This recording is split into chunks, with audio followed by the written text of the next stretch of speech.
Hi students, I welcome you all to this demo lecture for your paper 2 in English subject. हम UGC net की तैयारी करेंगे. तो इस लेक्चर के अंदर हम ज़्यादा डेप्थ में ट्वेल्व नहीं करेंगे, पर आपको एक बेसिक आइडिया मिल जाएगा कि आगे के लेक्चर्स में आप क्या एक्सपेक्ट कर सकते हैं in every unit. So they are going to be, we'll discuss the pattern of the examination, then we'll discuss the syllabus, and then we'll go on to the units and see and break it down and see how we can approach each unit. So this is the pattern of the exam.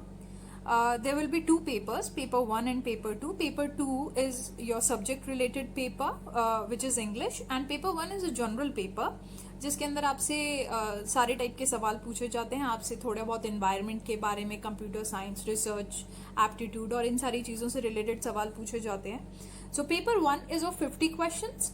50 questions जो कि आपके 100 number बनाएंगे, क्योंकि हर एक question 2 mark का होता है. Paper 2 में भी सेम चीज है, आपके पास 100 क्वेश्चन होंगे, हर एक क्वेश्चन 2 मार्क का होगा. अच्छी बात यह है that there will be absolutely no negative marking, which has been a trend with NET. No matter who was conducting it, या तो यूजीसी जब करा रहे थे तब भी नेगेटिव मार्किंग नहीं थी और अभी भी नेगेटिव मार्किंग नहीं है.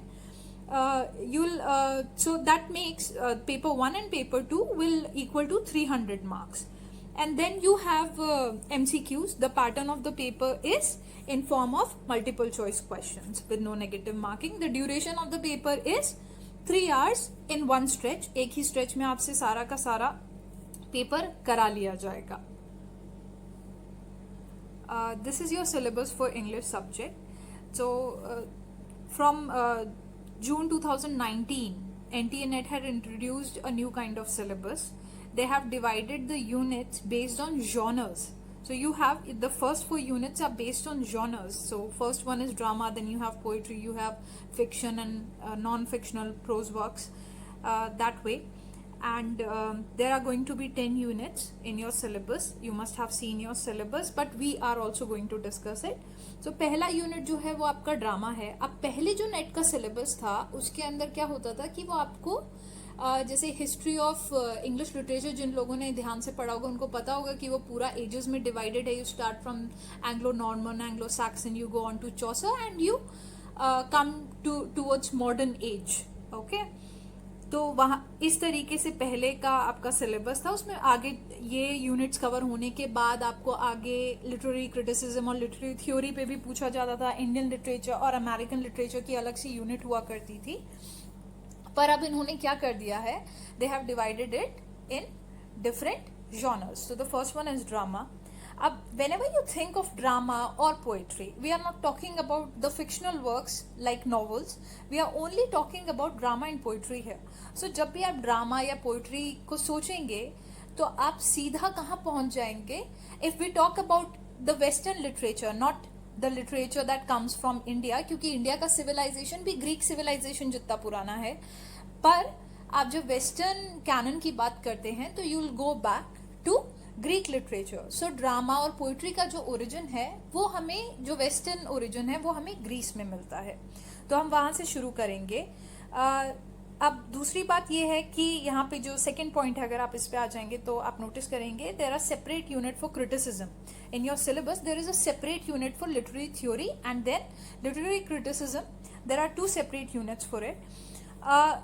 पर हम लोग क्या करेंगे, जब हम ड्रामा पढ़ेंगे और अगर हमारे पास कोई ऐसा ड्रामेटिस्ट आता है जिसने कोई नई थ्योरी डेवलप करी, मैं एक एग्जांपल देती हूँ आपको. जैसे बर्टोल्ट ब्रेक्ट अगर आते हैं, सो बर्टोल्ट ब्रेक्ट ने एपिक थिएटर का कॉन्सेप्ट दिया था. या फिर अगर हम सैमुअल बेकेट की बात कर रहे हैं जिन्होंने एब्सर्ड थिएटर का कॉन्सेप्ट दिया था, तो हम लोग उस टाइम पे उन थ्योरीज को डिस्कस कर लेंगे.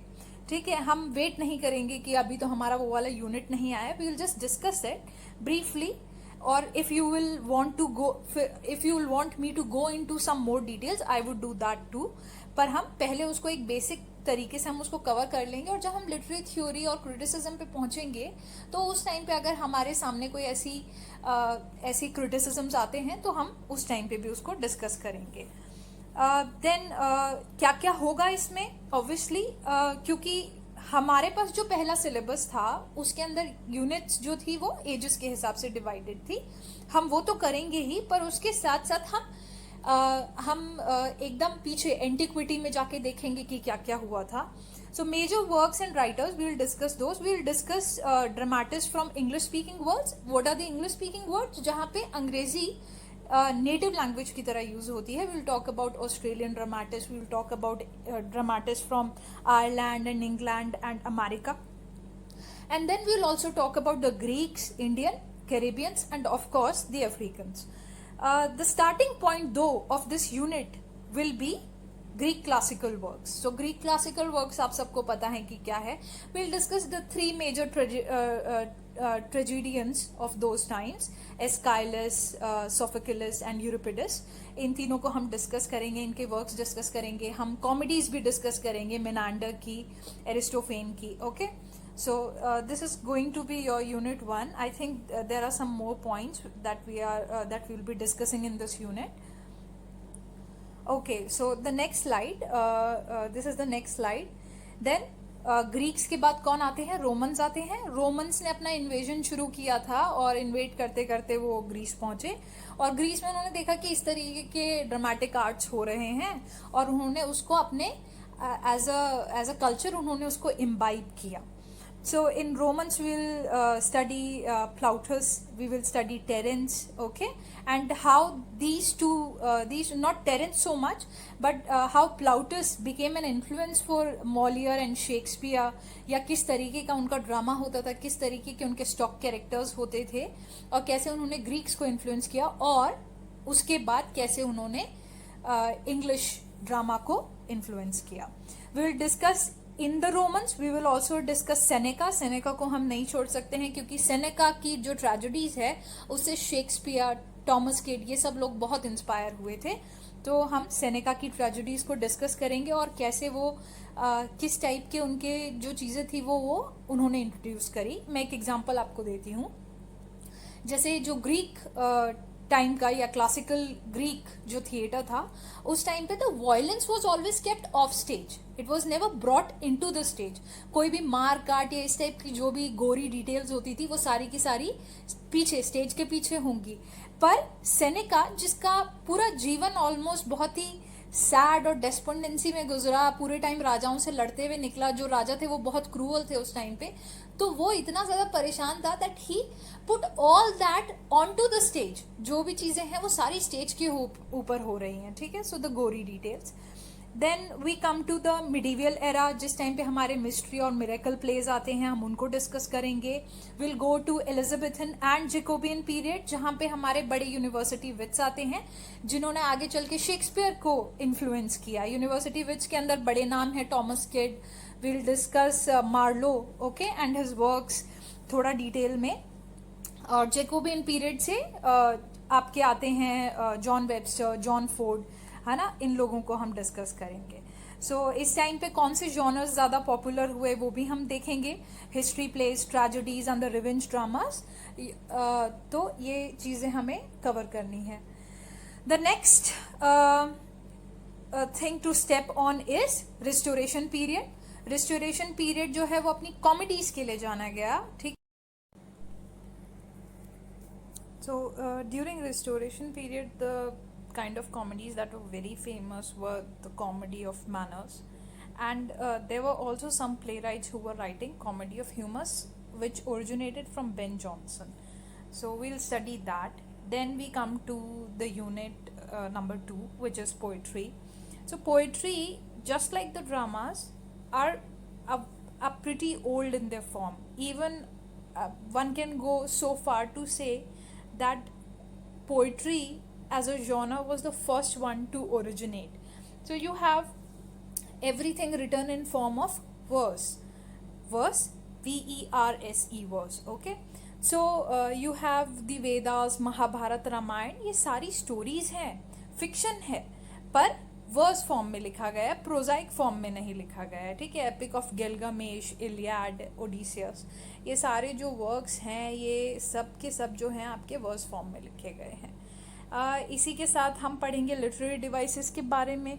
लिटरेरी डिवाइसेस के बारे में के लिए मैं आपको जो बुक सजेस्ट करना चाहूँगी वो है एम एच अब्राहम्स. सो एम एच अब्राहम्स एक ऐसी किताब है, वो आप चाहे कितनी भी तैयारी करें, मुझे लगता है कि वो एक ऐसी किताब है जो हर किसी को जो नेट की तैयारी कर रहा है उसे पढ़नी ही पढ़नी चाहिए। जैसे हिस्ट्री ऑफ इंग्लिश लिटरेचर नहीं छोड़ा जा सकता है, एम एच अब्राहम्स एक ऐसी किताब है जो नहीं छोड़ी जा सकती है।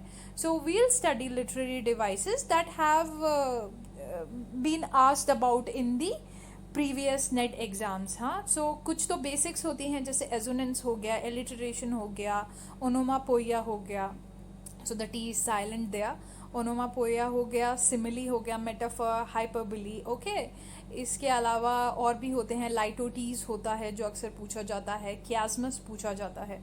सो ये सारे जो लिटरेरी डिवाइसेस हैं, रेटरिक डिवाइसेस हैं, इनको हम पढ़ेंगे।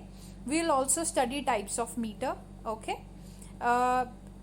then see this next point. Based on literary ages of English literature, cover the major writers and their styles.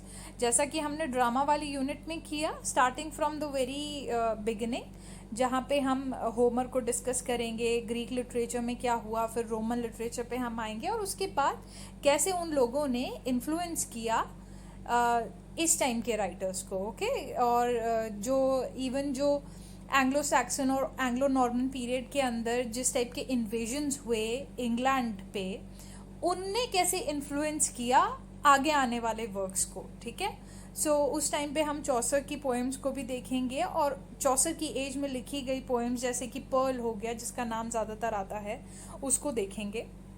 सो वहाँ से शुरू करते हुए will go to Elizabethan age, will talk about sonnets, the different kinds of sonnets. Okay, and then will go to other literatures. Okay, other literatures जो कि जैसे हो गए जो हमने पहले भी ड्रामा में डिस्कस किए थे, Caribbean, Australian, African, and then the Indian poems. Okay, इसमें हम जो राइटर्स जिनका नाम अक्सर हम सुनते रहते हैं, तोरू दत्त हो गया, कमला दास हो गया, है ना, रविन्द्रनाथ टैगोर की गीतांजलि हो गई जिसके लिए उनको नोबेल प्राइज भी मिला था।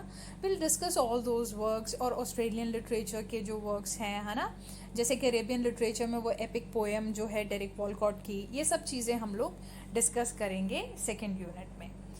The third unit is fiction and short story. अब क्योंकि हमने ड्रामा और पोइट्री को जिन लोगों ने ध्यान से पढ़ लिया, उनको ये पता चल जाएगा कि जो फिक्शन की जब यहाँ पर बात हो रही है, तो it is not talking about fiction that has already been represented in the previous two genres, है ना, जो फॉर्मली हमने डिस्कस किए, उन दो जॉनर्स को छोड़ के और क्या फिक्शन है।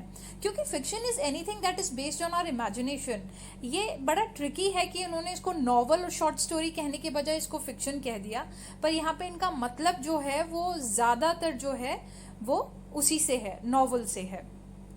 पर क्योंकि प्रोज वर्क्स पहले भी लिखे जा रहे थे जो कि नॉवल के फॉर्म में नहीं थे, इसलिए हम उनको भी डिस्कस करेंगे। ठीक है, तो fictional prose work except for drama. Okay, तो and then if we talk about short stories, तो शॉर्ट स्टोरी तो एक बहुत ही रिलेटिवली बहुत ही नया कॉन्सेप्ट है। ठीक है, शॉर्ट स्टोरीज होती थी, ऐसा नहीं है कि नहीं होती थी, पर वो एक लार्जर वर्क का पार्ट होती थी। लाइक फॉर एग्जाम्पल जो डेकामरॉन है उसके अंदर बहुत सारी छोटी छोटी स्टोरीज हैं।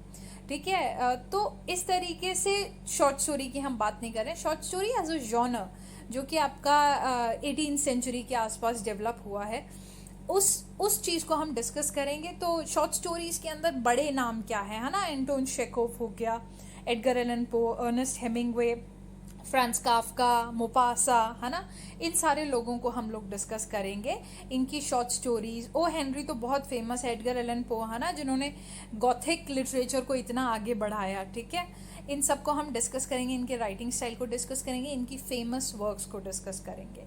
फिक्शन के अंदर हम आ जाते हैं सबसे पहले, क्योंकि कैंटरबरी टेल्स की अगर हम बात करें तो उसमें 2 प्रोजाइक वर्क्स हैं, बाकी सारे पोइटिक फॉर्म में है, वर्स फॉर्म्स में है, 2 हैं ऐसे जो प्रोजाइक फॉर्म में, उनको हम डिस्कस करेंगे।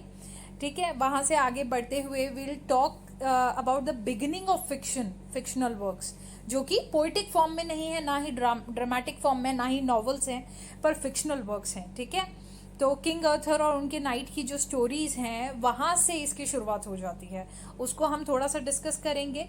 Will move on to novels, the rise of novel, है ना। तो जो प्रॉपर राइज ऑफ नॉवल है वो माना जाता है आपका द 4 पिलर्स। ठीक है, पैमेला लिखने वाले। ठीक है, then you have this Samuel Richardson थे जिन्होंने पैमेला लिखी थी। उसके बाद आपके पास आते हैं ये वर्क रॉबिन्सन क्रूजो, Gulliver's Travel and the Tom Stoppard also we are going to talk about Tom Stoppard. इन सब लोगों की हम लोग बात करेंगे, ठीक है. इसके बाद बाकी पीरियड्स में क्या लिखा गया. रोमांटिक पीरियड के अंदर गॉथिक फिक्शन, मैरी शेली, है ना, फ्रैंकेनस्टीन, ये सब. एंड देन विक्टोरियन नॉवलिस्ट कैसे आपके प्रीवियस नॉवलिस्ट से अलग थे, कितना रियलिस्टिक लिखते थे, कौन कौन थे, ठीक है, उनके बारे में हम बात करेंगे. And then will talk about modern and post modernist writers in which we will also talk about stream of consciousness, जिसके सबसे बड़े जो ज्ञाता है वो जेम्स जॉयस हैं, उनके बारे में हम डिस्कस करेंगे. और उसके बाद फेमस नॉवेल्स जो कि दुनिया के अलग अलग कोनों से आए, क्योंकि जिस टाइम तक novel as a form emerge हो गया था, आपका ग्लोबलाइजेशन बहुत लेवल पे बढ़ चुका है. और उसके बाद मॉडर्न और पोस्ट मॉडर्न में तो इतना बड़ा मार्केट है नॉवेल्स का that will get tired studying them. Okay, so moving on, then we come to the fourth unit, which is the non-fictional prose. The next unit is non-fictional prose. Okay, fiction का exact opposite हो गया आपका non-fiction. तो non-fiction की भी शुरुआत Greek literature से हो जाती है.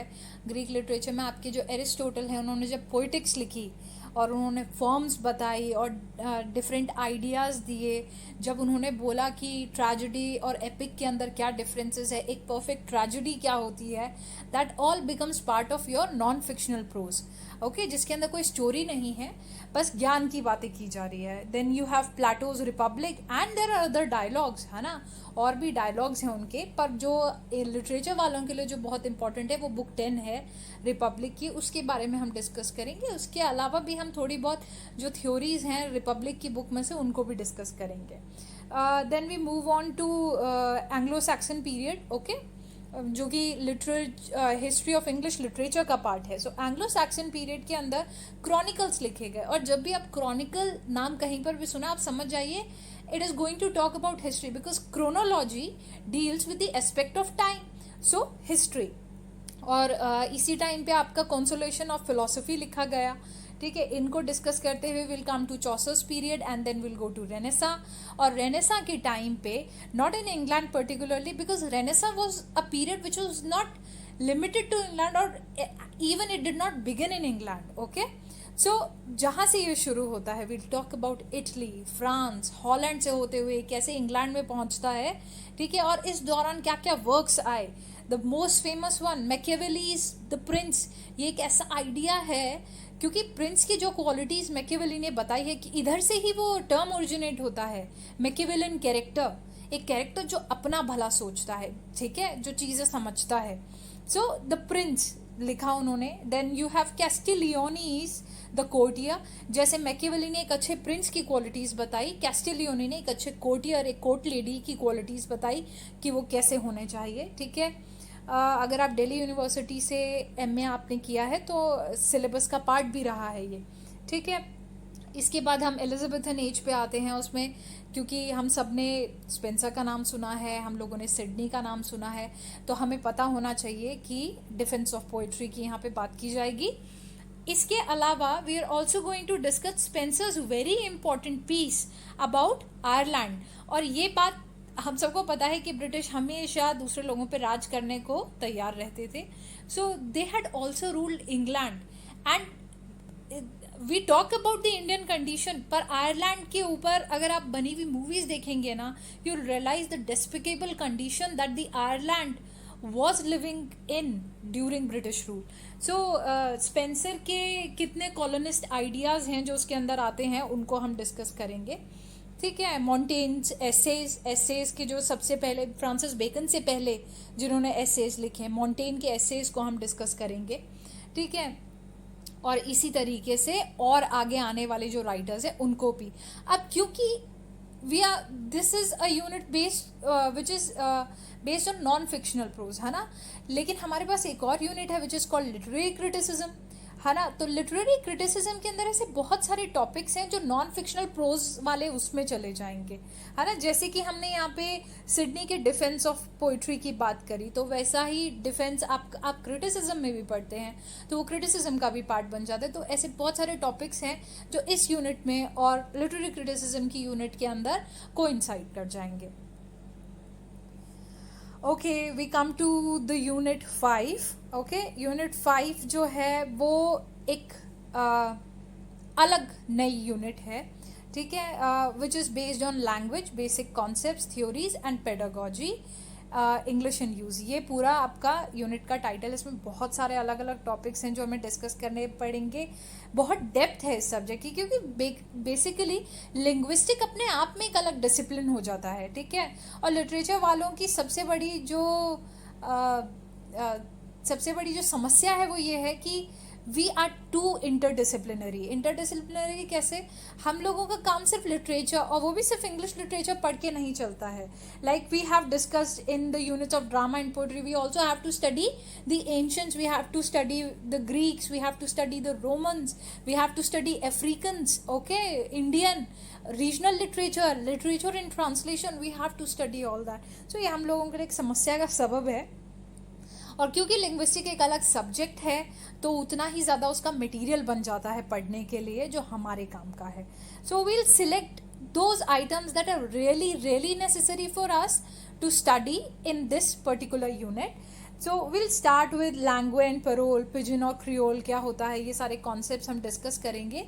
फर्डिनेंड डी सॉसर ने भी, जिनका नाम अक्सर जो भी थोड़ा बहुत भी लिंग्विस्टिक में इंटरेस्टेड होगा उसने सुना होगा, he gave the concept of arbitrariness in language, है ना, कि आप जो वर्ड है, आर्बिट्रेरीनेस का कॉन्सेप्ट यही तो है कि आपने किसी चीज़ का नाम बस रख दिया, उसके साथ कोई रिलेशन नहीं है, जो फोनेटिक साउंड है उसका कोई रिलेशन नहीं है उस चीज़ के साथ। Suppose you say that this red thing which is round, which has a little stem on top of it, it has a green leaf attached to it, you whenever you see something like that you will say it's an apple, okay।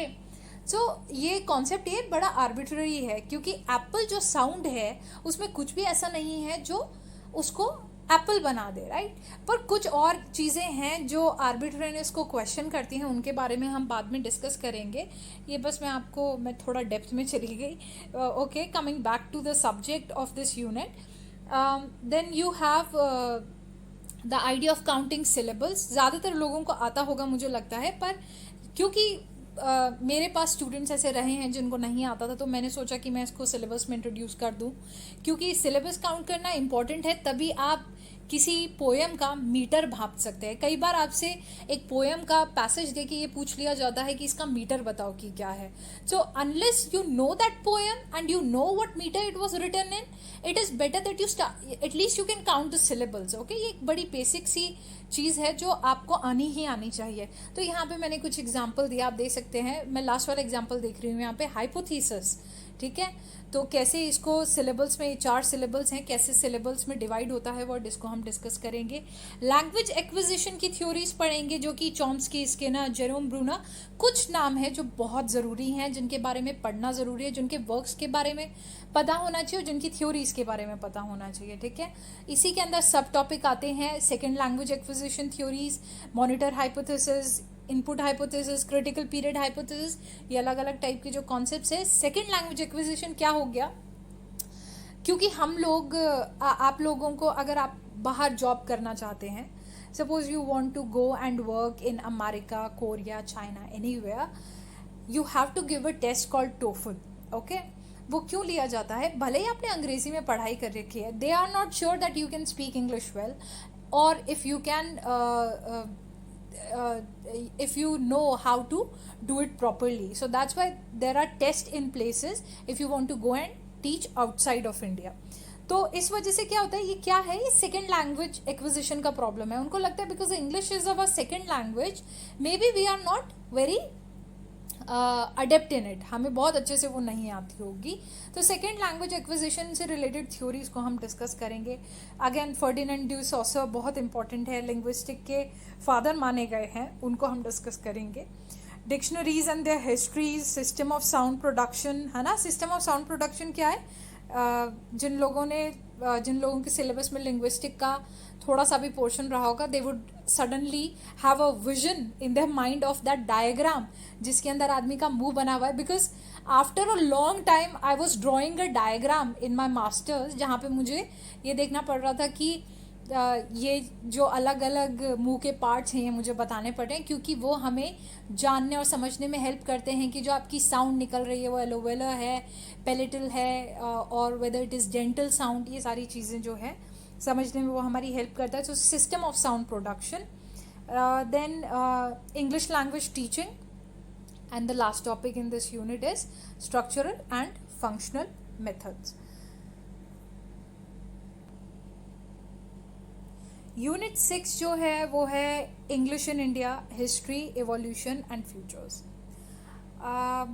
English in India कहाँ start होता है? ठीक है, कई लोग बोलेंगे कि जब आपकी समुद्री यात्राएं शुरू हुई और पीपल लाइक वास्को डिगामा और people like who was that man who had started his journey, अरे बड़ा सिंपल सा नाम है, मुझे क्यों याद नहीं आ रहा अभी. And Columbus. ओके, सो इन लोगों ने जब they started covering different sea routes and going to far away lands, they brought their culture to those lands, है ना. तो हमारे पास भी ऐसे लोग आए, है ना. और उसके बाद इंग्लिश जो है वो अपने प्राइम पे तब पहुंची जब ब्रिटिश इंडिया में आ गए. ईस्ट इंडिया कंपनी इंडिया में इस्टेब्लिश हो गई. धीरे धीरे उन्होंने अपने एजुकेशनल इंस्टीट्यूट खोले जो कि इंग्लिश लैंग्वेज में थे और बहुत सारे लोगों ने चूज़ किया उनमें पढ़ना. सो ये सब चीज़ें तो है ही. इसके अलावा लॉज और एक्ट्स जो हैं जो इंग्लिश लैंग्वेज को लेके हम फॉलो करते हैं, कॉन्स्टिट्यूशन में इंग्लिश लैंग्वेज या कोर्ट्स में इंग्लिश लैंग्वेज या ऑफिशियल लैंग्वेज का क्या स्टेटस है, ये सारी चीज़ें हम डिस्कस करेंगे. ठीक है, इसके अलावा हम इंडियन इंग्लिश के अंदर प्रोमिनेंट राइटर्स को डिस्कस करेंगे. सलमान रश्दी एक बहुत important example है क्योंकि recently I was reading an article which said that Salman Rushdie is the man who brought a चटनीफिकेशन क्या, भाषा की चटनी बना दी, चटनीफिकेशन of Indian English into being by through his work Midnight's Children, right. तो ये सब चीज़ें हैं. इसके अलावा इंडियन इंग्लिश के अंदर ख़ास बात ये है, अगर मैं आपको एक बेसिक सा एग्जांपल अगर दूं तो जैसे हम लोग जो बैंगन है उसको अंग्रेज़ी में हम लोग ब्रिंजल बोलते हैं, पर वही जो ब्रिंजल है उसको बाहर किसी दूसरी कंट्री के अंदर ऑबरजीन बोला जाता है. ठीक है, जो कि बहुत सारे लोग नहीं समझेंगे. और वहीं पे अमेरिका के अंदर उसको एग प्लांट बोला जाता है. ठीक है, तो ये जो डिफरेंसेस हैं ये कैसे आए. और brinjal is a very unique word which is only used in India और वो इंग्लिश का पार्ट है. सो दिस इज़ इंडियन इंग्लिश. और कैसे इंडियन इंग्लिश का एग्जिस्टेंस जो है वो एक मेजरली एक कॉलोनिस्ट एस्पेक्ट को चैलेंज करता है. ठीक है, सो सिर्फ इंडियन इंग्लिश नहीं होती है, और भी बहुत सारी टाइप की इंग्लिशेस होती हैं. You have African Englishes, you have Australian English, you have American English. ठीक है, जिन्होंने सबसे पहले ब्रिटिश को चैलेंज किया था कि हम इंग्लिश तो बोलेंगे पर वो तुम्हारे जैसी इंग्लिश नहीं होगी. तो that was the concept in their mind. We will talk about important books, novels and poetry. ठीक है, पहली जो किताब इंग्लिश में लिखी गई मैं आपको यहाँ पे बता देती हूँ, travels of Dean Mohammad. May be आप आगे आना चूज़ ना करें साथ में, लेकिन क्या पता ये क्वेश्चन आ जाए. So may that time you would know. Travels of Dean Mahomed पहली अंग्रेज़ी में किताब लिखी गई और पहली जो नॉवल लिखी गई वो थी Rajmohan's wife. Then we will also study Macaulay's significance. India के लोग बहुत नफरत करते हैं मकॉले से. मकॉले के बारे में हम पढ़ेंगे और मकॉले ने हिंदी लैंग्वेज को और संस्कृत लैंग्वेज का अस्तित्व ऑलमोस्ट ख़त्म बताया था अपने मिनट्स के एड्रेस के अंदर. तो हम थोड़ा बहुत मिनट्स भी डिस्कस करेंगे. ठीक है, we come to unit 7 which is cultural studies. अब कल्चरल स्टडीज़ जो है वो हमारे लिटरेरी थ्योरीज़ का एक पार्ट बनता है ना. When we start with the literary theory subject, उसमें आप स्टार्ट करते हो Marxism, you start with formalism, right, क्योंकि फॉर्मलिज्म सबसे पहले आया. So you start with formalism, you go to structuralism, Marxism आता है, फेमिनिज्म आता है, और सबसे लास्ट में जाके न्यू हिस्टोरिसिज्म के साथ you come to this subject which is cultural studies. पर यहाँ पे हम कल्चरल स्टडीज़ को सिर्फ एक लिटरेरी थ्योरी के तौर पे नहीं पढ़ रहे हैं. We are also studying it as a course, क्योंकि जो कल्चरल स्टडीज़ है वो एक कोर्स के रूप में पैदा हुआ था. ठीक है, जो स्टुअर्ट हॉल का जो जिसका नाम हम अक्सर सुनते हैं कल्चरल स्टडीज़ के साथ, उनके जो गुरु थे, ठीक है, उन्होंने वो शुरू किया था और स्टुअर्ट हॉल ने उसको आगे बढ़ाया था, ठीक है. So cultural studies as a complete subject. So introduction to the discipline, characteristics of cultural studies, then the important people which we have to study in cultural studies. We have Richard Hoggart, E.P. Thompson, Raymond Williams बहुत famous हैं, ठीक है, उनका mythologies famous है, Stuart Hall, ठीक है, Paul Willis, इन लोगों को हम discuss करेंगे.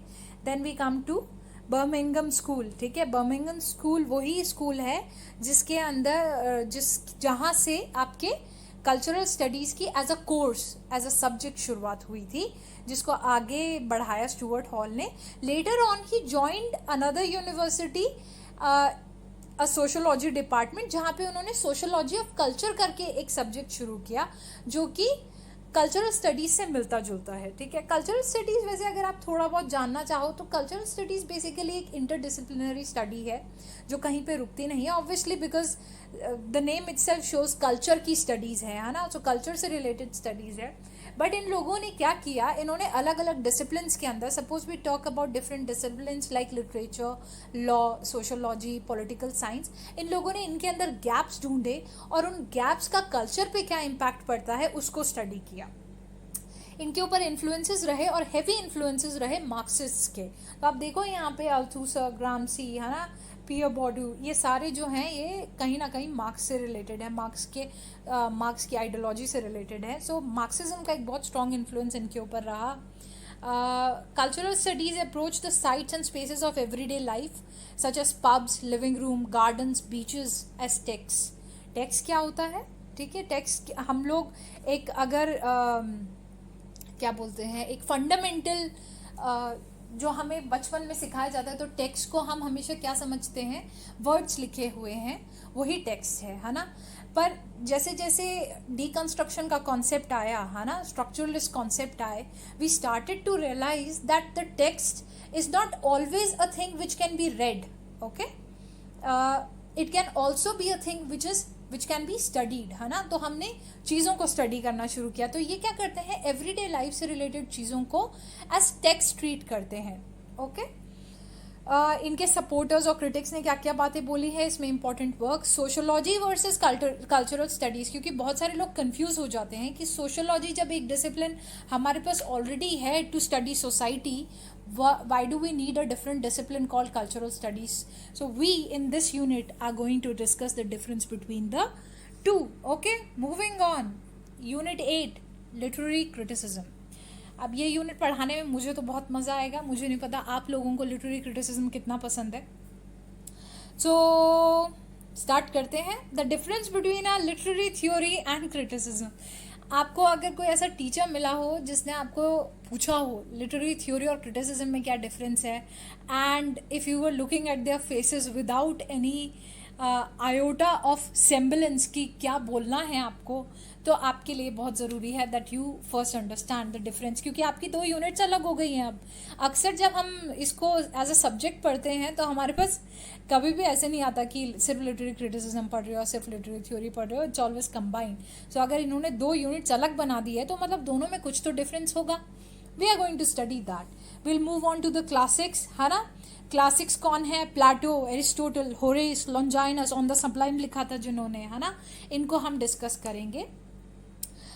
Then we have in Elizabethan period we have Philip Sidney, and then we have not in Elizabethan period we have John Dryden, ठीक है, जिन्होंने ये दोनों साथ में क्यों हैं यहाँ पे, क्योंकि दोनों ने ही पोइट्री को लेके अपना अपना डिफेंस लिखा है. जब पोइट्री के बहुत सारे क्रिटिक्स बढ़ गए तो उन्होंने बताया कि पोइट्री समाज के लिए, सोसाइटी के लिए, why is it so important to study poetry, and that is why it's called a defence of poetry, क्योंकि क्रिटिक्स थे बहुत सारे पोइट्री के, ठीक है. तो इन्होंने डिफेंड किया उसको, हम उसको पढ़ेंगे.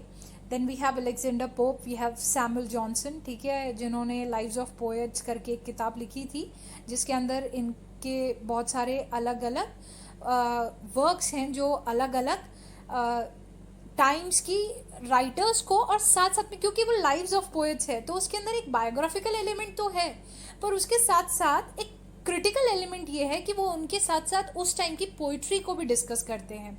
जैसे क्रॉमवेल की लाइफ, जब इन्होंने जो एक पर्टिकुलर इनका चैप्टर है इनकी बुक में, उसके अंदर ये मेटाफिजिकल पोएट्स के साथ क्या दिक्कत है उसको डिस्कस करते हैं, है ना। और इसका बाद में डिफेंस दिया टी.एस. इलियट ने, ठीक है। टी.एस. इलियट का एक ऐसे आता है मेटाफिजिकल पोएट्स, जो कि अक्सर आपसे नेट में भी पूछा जाता है, तो उसको भी हम डिस्कस करेंगे। बट क्योंकि टी.एस. इलियट हमारे मॉडर्न एज में आए तो उन तक तो हम बाद में ही पहुंचेंगे। Then we have David Hume, ठीक है। उसके बाद कांट, हीगल, वर्ड्सवर्थ, कॉलरिज, कीट, शेली, इमर्सन, ये सारे जो लोग हैं ये अलग अलग टाइम से बिलोंग करते हैं, पर ये सब कहीं ना कहीं रोमांटिक आइडियल्स जो हैं उनसे जुड़े हुए हैं। कांट जो है, हीगल जो है, उन्होंने उस चीज़ को शुरू किया, वर्ड्सवर्थ उनसे इन्फ्लुएंस हुए, उन्होंने अपनी theory the preface of lyrical ballads में। कॉलरिज, कीट्स और शेली कैसे आपके उसी फेज में आते हैं उसको हम डिस्कस करेंगे। और उसके बाद हम अमेरिकन पोएट जो है इमर्सन, उनको डिस्कस करेंगे, ठीक है, और उनके कॉन्सेप्ट्स क्या थे। Then we move on to Matthew Arnold. उसके बाद हम नीचे पे आते हैं, ठीक है, इट्स प्रोनाउंड नीचे, ठीक है, नीचे पे आते हैं। और उसके बाद lastly we will discuss T S. Eliot's individual talent, the metaphysical poets. We will also go through how he was influenced by the people who had come before him, his predecessors, उनसे वो कैसे इन्फ्लुएंस हुए थे और उनको उन्होंने कैसे criticism में या उनको लेके उनके क्या क्रिटिकल व्यूज थे वो हम डिस्कस करेंगे, ठीक है। Then we come to unit 9 which is literary theory post world war 2, okay. तो वर्ल्ड वॉर 2 के बाद ही आई है ज़्यादातर लिटरेरी थ्योरी। इससे पहले जो लिटरेरी थ्योरी है वो लिटरेरी क्रिटिसिज्म बन जाती है, ठीक है, क्योंकि थ्योरेटिकली बहुत ज़्यादा डेवलपमेंट उस टाइम पे नहीं हुई थी। ज़्यादातर लोग क्या है वो सिर्फ अपना क्रिटिसिज्म लिखते थे कि फलाने ने ये चीज़ लिखी, हमें इससे ये दिक्कत है, वो क्रिटिसिज्म हो गया। You have literary theory which comes only after second world war. Theory जो है वो आप किसी चीज़ पे अप्लाई कर सकते हो। सपोज आप कोई टेक्स्ट उठाते हो, मान लीजिए कि आपने सलमान रुश्दी का मिडनाइट चिल्ड्रन उठाया, ठीक है, तो आप क्या करोगे, आप इसके ऊपर एक थ्योरी अप्लाई कर सकते हो। वो थ्योरी कौन सी होगी, पोस्ट कॉलोनियल स्टडीज़ की। सो थ्योरीज ये हैं जो आप दूसरी चीज़ों पे अप्लाई कर सकें। वी स्टार्ट विथ फॉर्मलिज्म, है ना। फॉर्मलिज्म जो है वो टेक्स्ट से डील करता है, टेक्स्ट के फॉर्म से डील करता है, ठीक है। उनको कोई मतलब नहीं है कि राइटर क्या चाहता था, राइटर क्या सोच रहा था, उसकी बायोग्राफिकल डिटेल्स क्या है। They are only concern with the form, ठीक है, कि फॉर्म कैसा है। और उसके बाद वी हैव न्यू क्रिटिसिज्म, जो कि उससे मिलता जुलता है पर थोड़ा अलग भी है। न्यू क्रिटिसिज्म में हम टी.एस. इलियट की भी बात दोबारा करेंगे। Then we come to structuralism, ठीक है। उसके बाद हम रीडर रिस्पॉन्स थ्योरी पे आते हैं, कॉन्सेप्ट्स ऑफ फेनोमेनोलॉजी पे आते हैं, पोस्ट स्ट्रक्चरलिज्म पे आते हैं, जिसमें हम डेरिडा को डिस्कस करेंगे और उनके डीकंस्ट्रक्शनिस्ट आइडियाज़ को भी डिस्कस करेंगे।